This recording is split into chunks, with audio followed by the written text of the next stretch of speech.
Freak accident at a Hermitage retirement community injures 8 elderly residents today. This is video shot at the scene by Sky 5 HD. This happened after the group was thrown from an amusement train park ride. You see it right here. It was supposed to be a day of celebration. Our Chris Conti is live at TriStar Summit Medical Center. Chris, fortunately, no life-threatening injuries, right? And that is especially good news, Rory, considering that all of those injured today were senior citizens, so even a few small bumps and bruises can be a pretty big deal. Tonight, officials believe this was nothing more than a tragic accident.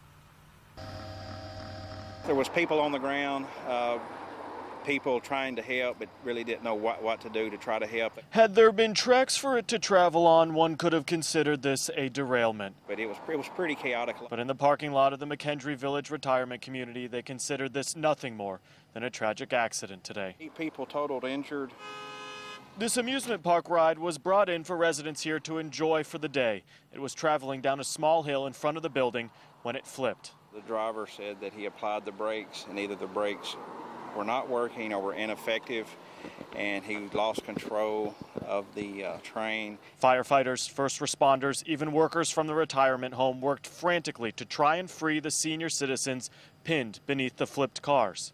I was told by the fire department that all the injuries appeared to be non-life-threatening at this time. The ride is owned by Active Entertainment. It was being driven by a 21-year-old who was visibly shaken by what had just happened.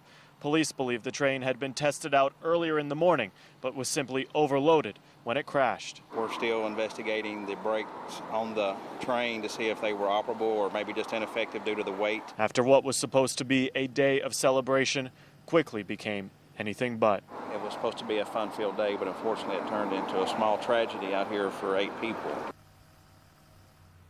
This is kind of a unique situation in that even if Metro Police wanted to, they couldn't charge this driver because you don't have to have a license to operate one of these rides.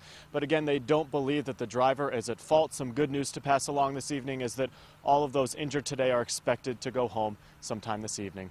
We're live at Summit Medical Center. Chris Conti, News Channel 5 HD.